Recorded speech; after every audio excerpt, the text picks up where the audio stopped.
Hi everyone, thanks for tuning in. This will be a STOC 2021 talk on an optimal separation between quantum and classical query complexity. My name is Makran and this is joint work with Nikhil Bansal. So in this talk, we'll be concerned with the question of what's the power of quantum algorithms and how do they compare to classical. So this is a fundamental question that is becoming quite relevant for practice as well. And we are going to study this question in the model of query complexity, where it's easier to analyze algorithms. So let me tell you what a classical algorithm does in this model first, before moving on to quantum algorithms. So in this model, an algorithm has black box access to the input. So the algorithm, it can use randomness, it queries a bit I of the input, and it gets that particular bit I. And the goal of the algorithm is to compute some function of the input and to minimize the number of queries while computing this function. So this is a simple model of computation, and in this model, the maximum running time of any algorithm can be n, because with n classical queries, the algorithm can access the entire input, and then it can compute whatever function it wants to compute. And this is also a very natural model in computer science, because this is exactly equivalent to what's called the decision tree. So the algorithm first queries a bit x1, depending on the answer, it chooses another bit to query, and so on, until it reaches the leaves where the answer is written, and it just outputs that answer. And if the algorithm uses randomness, then what you get is a probability distribution over such decision trees, which is what is called the randomized decision tree. So this is what a classical algorithm does in this model. Let me tell you what a quantum algorithm does in this model. So one very important motivation for studying quantum algorithms in this model comes from the fact that almost all quantum algorithms are in fact query algorithms. So this covers famous algorithms like Shor's factoring algorithm or Grover's search, but essentially almost all known quantum algorithms. So what does a quantum algorithm do in this model? Quantum algorithm is allowed to query input bits in a superposition. For instance, it can query all the bits at the same time with certain amplitudes, and the black box also answers back with the corresponding bits in a superposition. So this kind of query is at least as powerful as querying a random bit, but let me give you some examples just to illustrate how powerful it can be.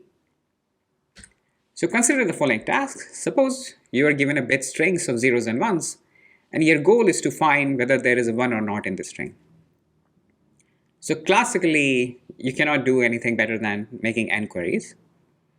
But amazingly, you can solve the same problem with only square root n quantum queries using Grover's search. So this already demonstrates that quantum queries can be more powerful, but let me give you another example which is even more dramatic. And this comes from a different task, which is called Simon's problem, which is a classical problem in quantum computing. So I'm not going to tell you what this is in this talk because it will not be that important. But classically, to solve this problem, you need square root n queries, as was shown by Simon. But amazingly, you can solve the same problem with only polylog n queries. So these two examples demonstrate that quantum queries can be more powerful, but more importantly, they demonstrate two different phenomena. The example on the left is an example of a total function.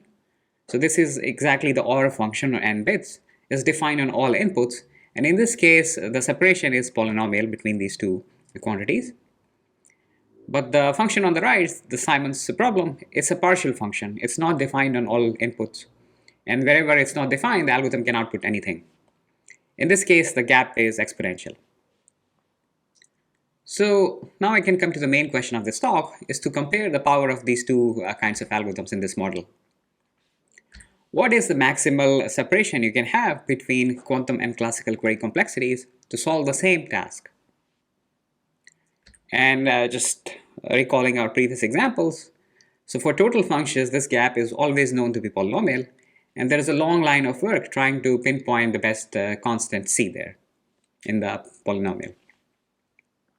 The best result here is due to Tal from last year, which is non-explicit. And for partial functions, we saw previously that the gap can be exponential, but the gap can even be arbitrary. And again, there is a long line of work here trying to pinpoint what's the best separation you can have. And the best result was again obtained by Tal last year. And the two results for total functions and partial functions, they're in fact related. So based on this, one can ask the question, what is in fact the maximal separation you can have between quantum and classical query complexities? And towards this, Aronson and Minus, they proved this very nice simulation theorem, which said that any quantum algorithm that makes k over 2 queries, you can always simulate it classically with n to the 1 minus 1 over k queries, with just a little bit more error. So for instance, if k is 2, you can simulate any 1 query quantum algorithm with square root n classical queries.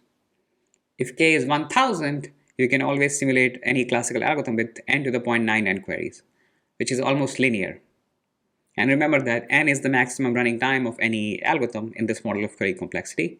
So as k grows larger, you need almost linearly many queries. So Aronson and Minus, they asked the question whether this simulation theorem is in fact optimal. And they also defined a task where this simulation theorem would be optimal, in fact, meaning that this task would somehow capture the maximal power of quantum query algorithm. And they called this task k-fold correlation. And they conjectured that this gives a k over 2 versus n to the 1 minus 1 over k separation, meaning that you can solve this task with just k over 2 quantum queries. But classically, to solve this task, you need n to the 1 minus 1 over k queries, where k is a parameter, which is a fixed number. So as this conjecture suggests, this problem, which I will define in a few minutes, captures the maximal power of quantum query algorithms. But Aronson and Minus, they also showed that this problem is in fact a very natural BQP complete problem when k becomes about log n. So in some sense, it also captures the maximal power of quantum circuits as well. And understanding its complexity is quite relevant for understanding the power of quantum computing in general. So today in this talk, we're just going to look at this problem in the model of query complexity mostly. So let me tell you what this problem is, this k-fold correlation problem. And for that, let me start with the two-fold version first, because it's simpler. So the two-fold correlation problem is a promise problem. Here the input is 2n bits long. It's divided into two parts, x1 and x2. Each are n bits long. And bits are represented by plus minus 1s here. So now the problem is the following. On the second part of the input, x2, which you treat as an n-dimensional vector, you apply the rotation that is given by the Hadamard or Fourier matrix. And then you measure the overlap between x1 and h of x2 and normalize it by so that it's always between a minus 1 and 1. And your goal is to distinguish whether the overlap is very small, meaning that these two vectors are almost orthogonal, or is large, meaning that the vectors are far from being orthogonal. So this problem was introduced by Aronson, and the name correlation comes from the fact that h of x2 is the Fourier transform of the vector x2.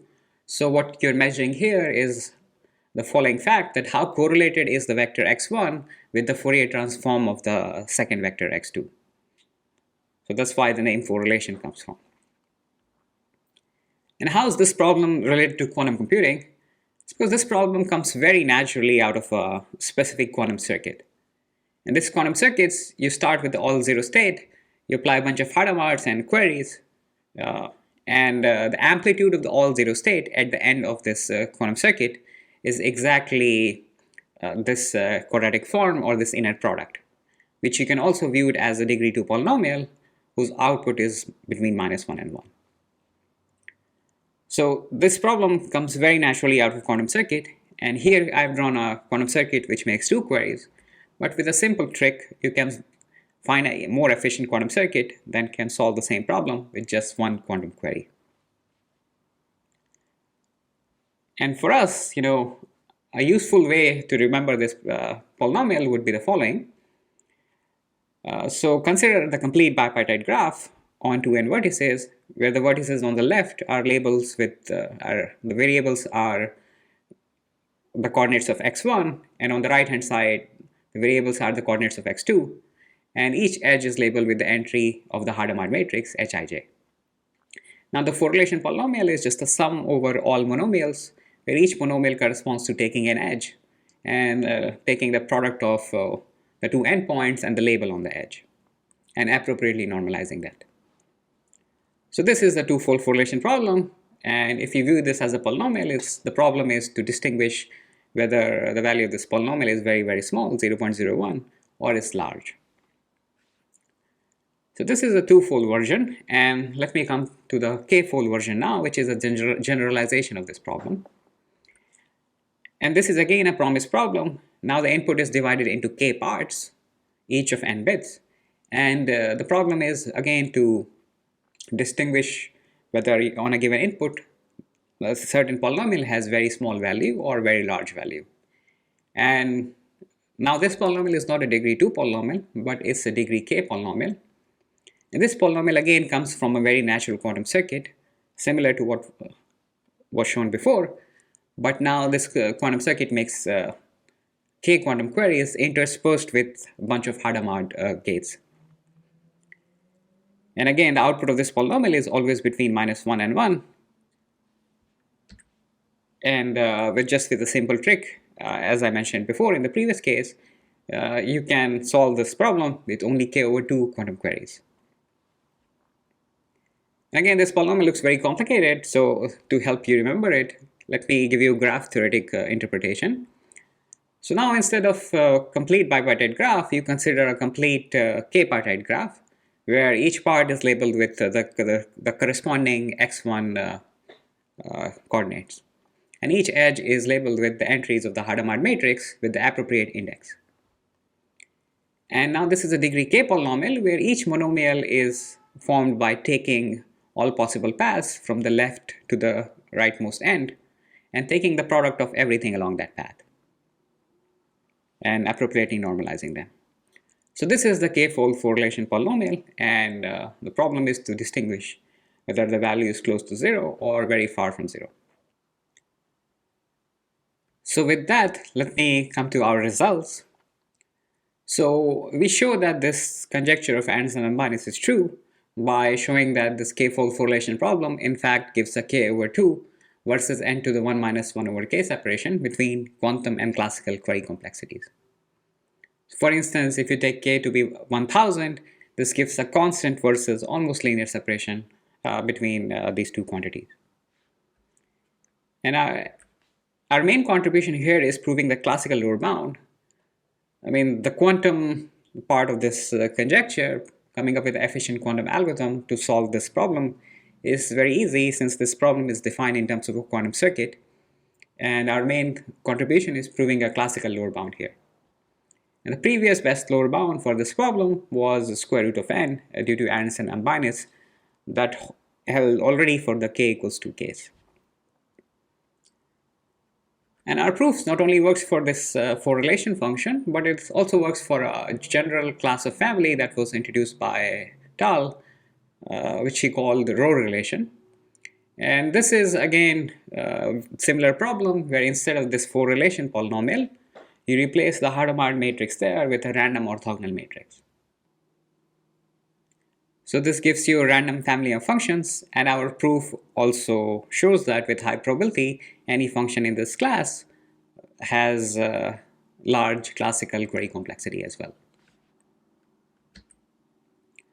And our proof also has several consequences. For instance, it implies separations for total functions and communication complexity as well. And I'm not going to go too much into it, but I would like to point out that one important feature of our results is that everything is explicit, because this correlation function is a very explicit problem. And in an independent work, Shestov, Storozhenko, and Wu, they also proved n to the 1 minus 1 over k lower bound for this non-explicit correlation function, building on the techniques of Tal. But their proof relies on strong properties of random orthogonal matrices that do not hold for Hadamard matrix, so it doesn't yield result for explicit functions as our results do.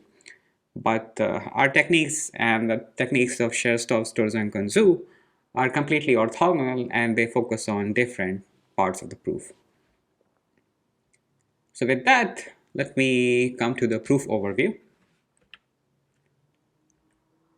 So one classical fact in this area of query complexity is that the success probability of any D-query quantum or randomized algorithm, you can always write it as a degree D multilinear polynomial.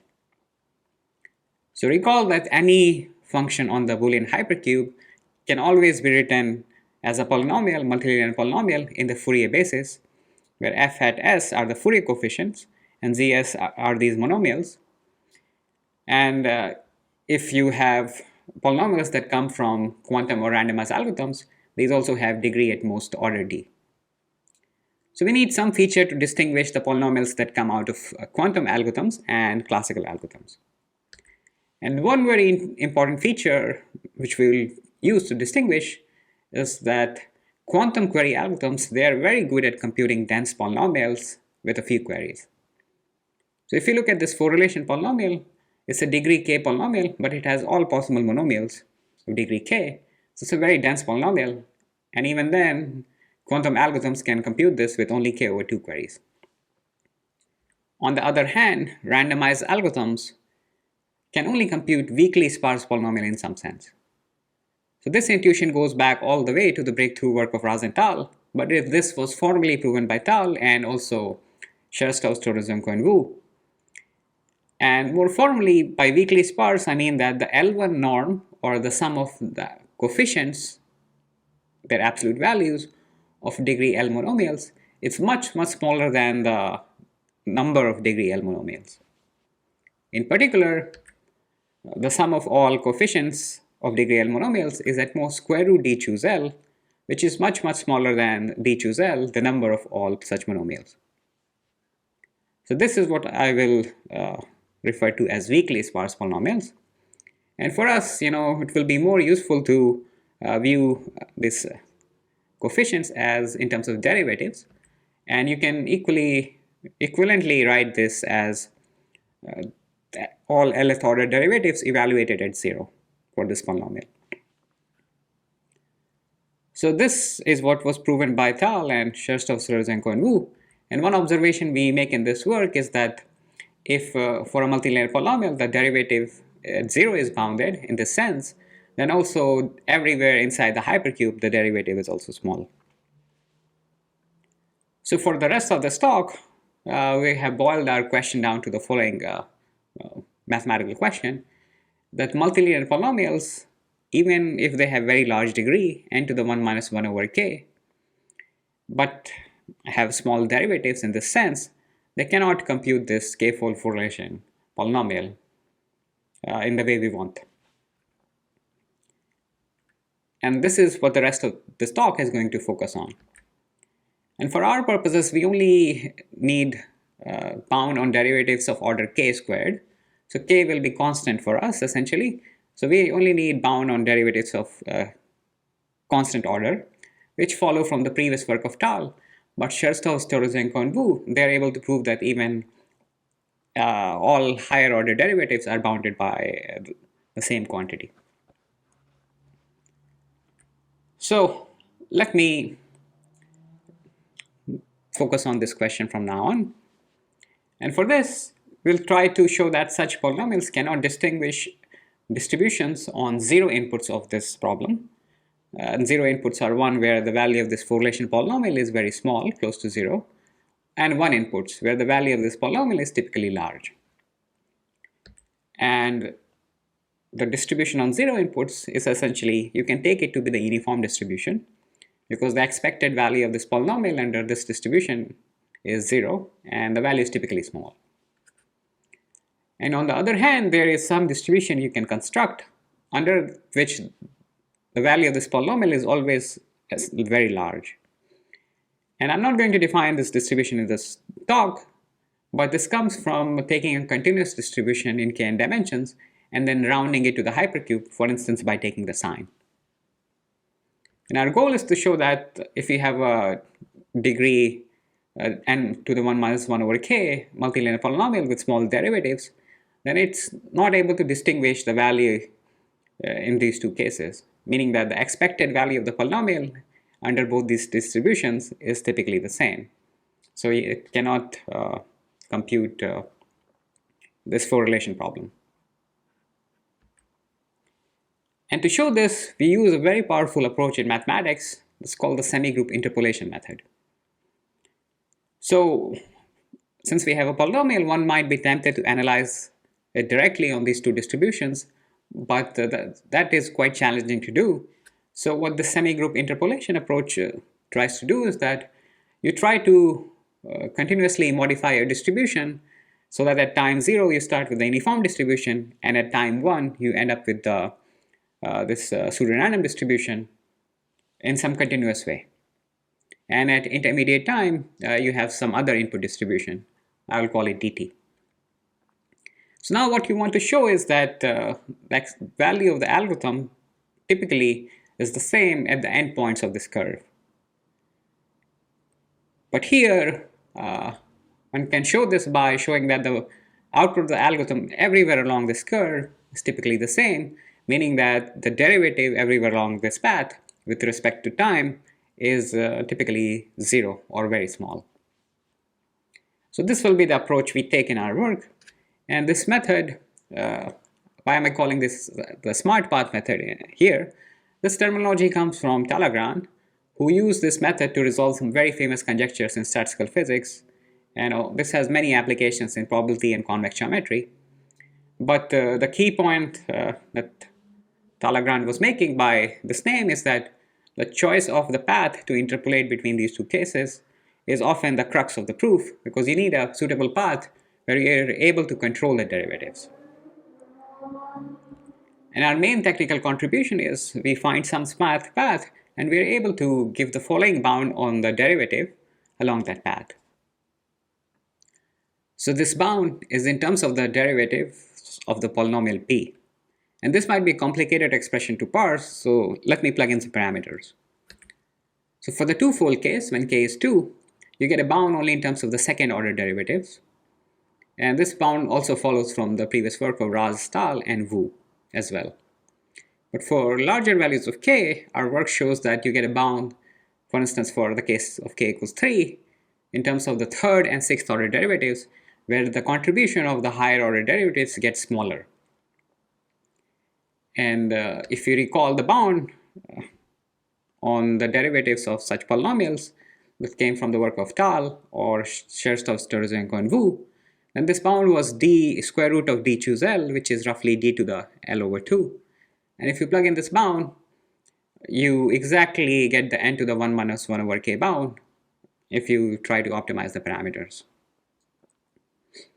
So essentially, this lemma directly implies the degree bound we are hoping for. And the proof of this technical lemma, it relies on stochastic calculus and semigroup calculus tools. For instance, Gaussian interpolation, Gaussian integration by parts. And we also develop some new integration by part identities to handle some rounding issues that are technically a very important and challenging part of the proof. So let me try to tell you what Gaussian interpolation is now. And I will introduce this with a toy example here that essentially captures the main ideas that are involved in the proof. So for instance, consider the following way of generating the uniform distribution on the hypercube. You start with the standard Gaussian in some high dimensions, and you apply some function f to it to get the uniform distribution. Okay. And consider another way of generating a different distribution. You start from some non-standard Gaussian in the same dimensional space, and you apply the same function to get some other distribution on the hypercube. The covariance matrix of the Gaussian on the left is identity, covariance matrix of the Gaussian on the right is sigma, and we want a way to interpolate between these two distributions by finding a smart path.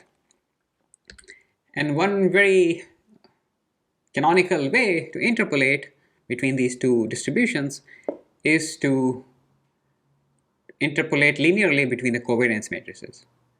For instance, consider the distribution dt, which is obtained in the same way by applying the same function f to a Gaussian whose covariance matrix is 1 minus t times the identity plus t times sigma.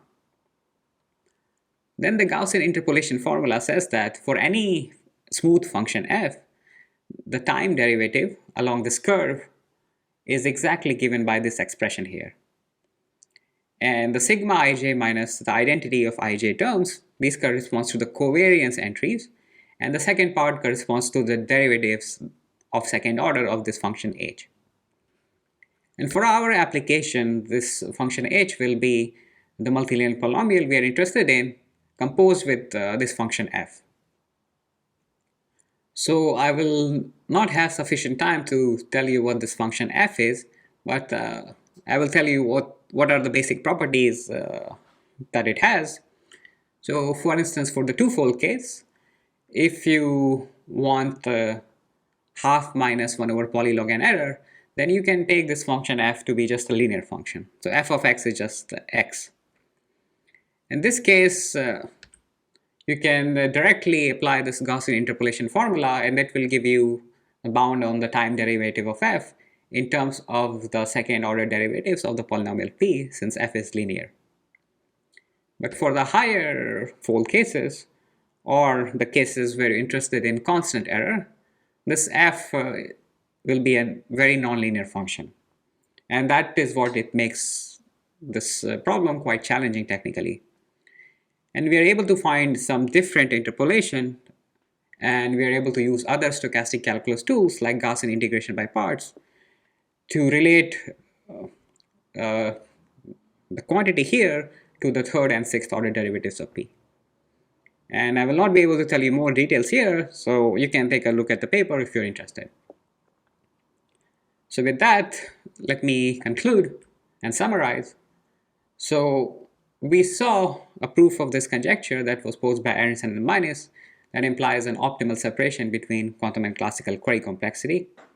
And we proved this using stochastic calculus or semi-group interpolation tools. And let me leave you with one very nice open problem to understand the quantum and classical communication complexity of total functions.